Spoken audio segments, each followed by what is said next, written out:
good. And all good. All right, everybody, come to the door, find your name, and wait outside.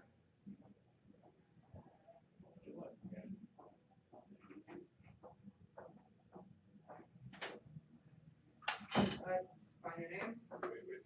All right. Got it? Double check, triple check. All right, everybody. 3, 2, 1, knock. Come in. Hi, good morning. Good morning. You must be Robert. I am. It's a pleasure to meet you, Good Michael to meet Lake. you. Hey, Michael. I Welcome. appreciate you taking the time to meet Absolutely, with me man. today. You mind if I take a seat? No, come on. Great. Sit down. Thank you. So, I'm sorry that John was not able to make it today, but Well, his loss, right, Michael? yeah, well, I'm willing to bet he's probably walking around on a glacier in Alaska right now. Well, good for him. Yeah. So, I just wanted to clarify with you that I have the expertise. I have insured a number of country clubs before, and John has placed his full trust in me to come meet with you here today. And with that being said, I would just expect to get down to business as usual, if that's good with you. Yeah. I'm ready. We Okay. got 15 minutes, so let's go. Great. I will make it in that time. So, one of the purposes of this meeting, or really the whole purpose of this meeting, is just for me to get a better understanding of how you operate your business here at Pinecrest, and then potentially be able to identify any challenges that you may have that Seminole Insurance might be able to provide solutions for. So that sounds good? That really sounds good. Yes, sir. Great. So let's start at the beginning, following Hurricane Michael. I understand you were managing Panama Country Club at that time. Yep. And I'm really sorry that you had to endure and experience that hard loss. Can you walk me through post Hurricane Michael how you ended up at Pinecrest managing? Well, I just think this facility with their team and their board was looking for somebody that could help them grow their membership, could help them develop some new strategies, probably develop new facilities, because I've been tasked to grow the membership. I've been tasked to help, bring some outside events on our property for exposure, help upgrade facilities. So I think that was some of what they were looking for, is why they decided on me to become the club manager here. All right. Well, you sound like a guy that knows what he's doing. I hope so.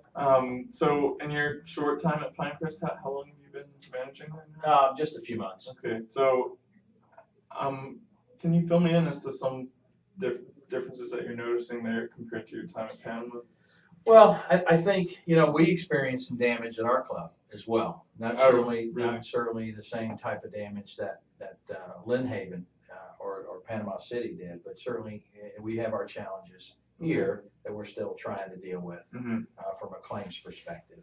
So, but I think, a golf club is a golf club, is a member-driven organization. We have a board, we have people that want certain things and expect certain things from a country club. Right, of course. Okay, great. And are there any specific things that are concerning you this time around? Again, expectations are what we all are, what drives us all. And so I would have thought that some of the claims that we've experienced here would have been further along than what they currently are. Okay. So I think it seems to be, October 10th was the date. We're still dealing with some things that I thought for sure would have been handled before I got here. So a decent amount of claims still open for Yeah. Okay. All right. Can you tell me who's responsible for implementing a risk management plan at Pinecrest? Is that something that was delegated? It's the club manager, and I have 2 other board members with me. We're a 3-member team, and that'll be the decision makers on the risk management program. Okay. So can you tell me a little bit more about the ownership structure of the club? It's a 12-member board. The members own the club. Like most country clubs, the member is a member-driven organization.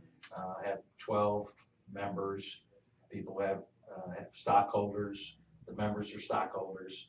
They have a 12-member board that kind of runs the day-to-day, or the operation of the club. I'm the day-to-day manager, I'm the club manager. And then we have some subcommittees that make up different parts of between finance and club operations. Right, okay.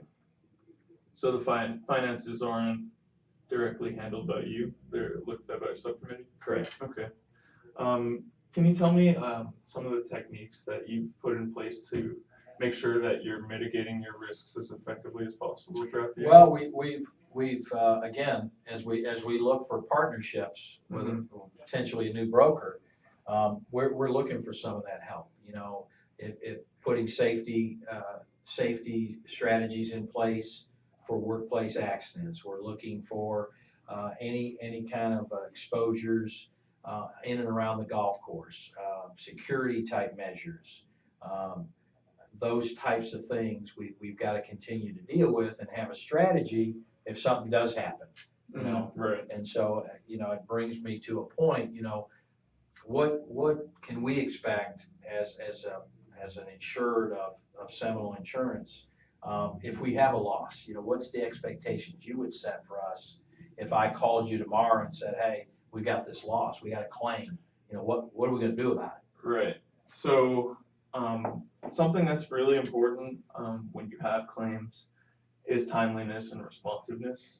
I'd like to hear that. The more responsive you are, the less severe we can make the claim.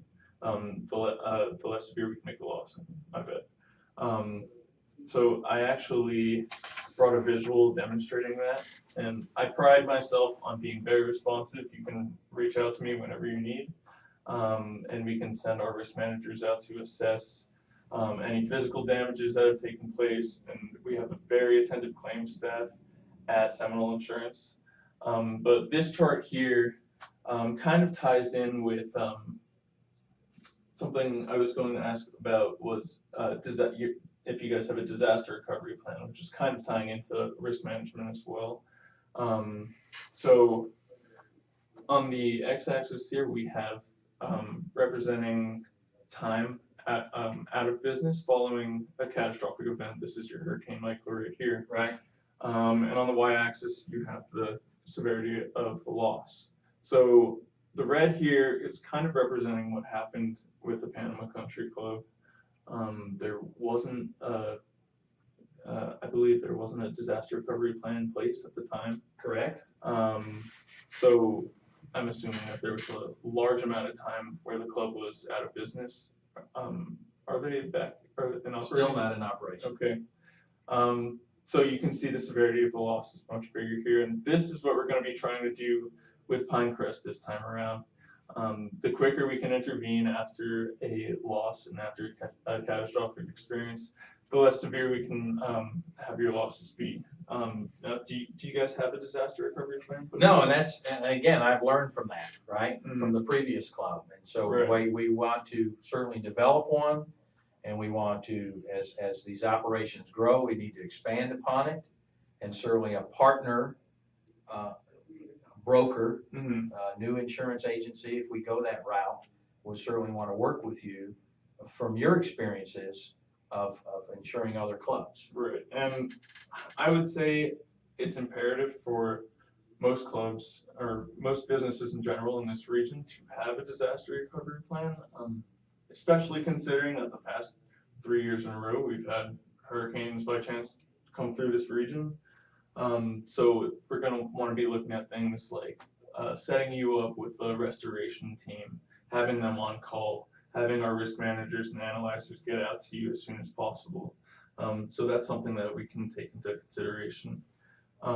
So following any disaster, you can expect to be out of operation for a certain amount of time. I know you mentioned to me that the finances are looked at by a subcommittee. I was just wondering if you had any idea when the last time they reviewed your financial position was. And we review it every few months, every quarter. Okay. So we're, you know, that gets reviewed, reports being made to the board, and so we look at that, and that's why I've been tasked to help grow membership help expand operations here at this club. Okay. So that's very important, and it's great to hear that you do it every few months. It's good to cross-reference it with your current business insurance coverage limits to make sure that if you do go out of operation for X number of months, that you're being fully indemnified for that. Right. So now I wanna know a little bit about the employees that you have Okay. helping to run the place. How many do you have on We have staff? about 50 between maintenance, pro shop, Pro shop. kitchen, the bar, Okay. those operations. And do you know how many are seasonal employees? They're all full-time All employees. Yeah. Yeah, we're lucky here in Tallahassee. We have seasons, but it's not like a coastline. As far as I'm concerned, in Florida, we got 2 seasons, wet and dry. So, do you have? Can you give me an idea of what your turnover rate is looking like?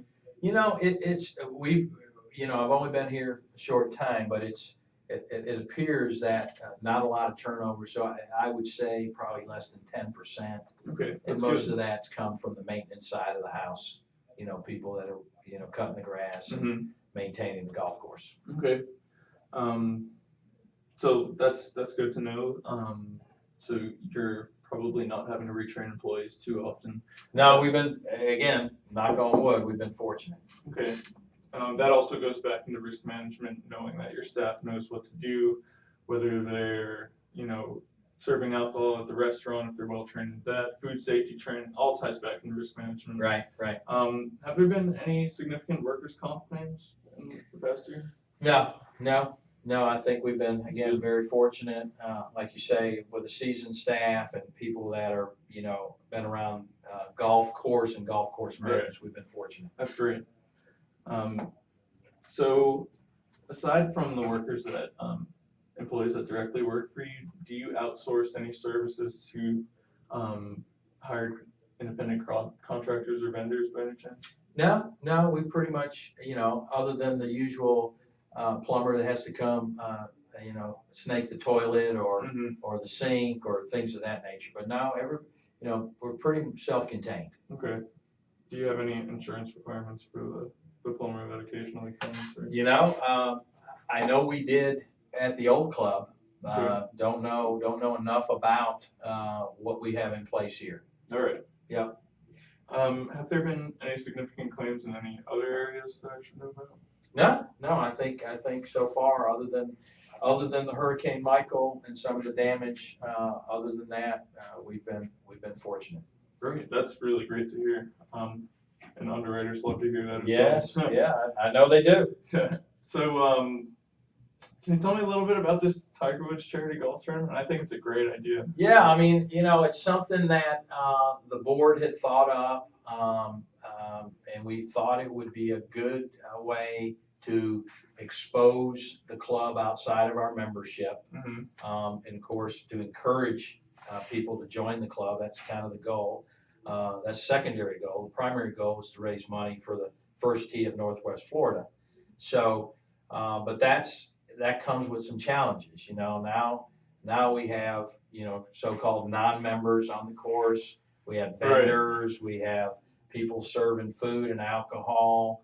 That's outside the restaurant. We have things going on at each tee box and each green. Of things that are happening. Right. So that's a concern. And how many days is this tournament? Is it It's just a one just day. 1 day? Yeah. So that 1 day you're assuming liability that's way greater than you have for the rest of the year. No doubt about it. So that's an opportunity to look into some special kinds of coverages that you can bring on for 1 day. It's called special event coverage. And it would be a cost-effective way of managing that risk and assuming that liability. But that's something we can look into for another time. Have you been given any insurance requirements to host this golf tournament? No, I think we're still in some preliminary stages. We're not doing it till 2020, but I know it's on my mind. It's This on the is board's mind. Next February, correct? Yeah. So we gotta.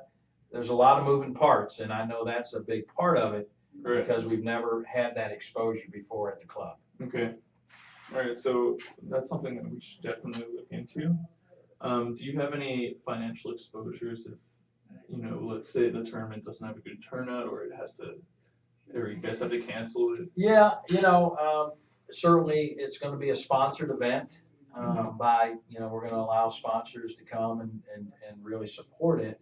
But yeah, I mean, it could be thousands of dollars if we don't, pull it off.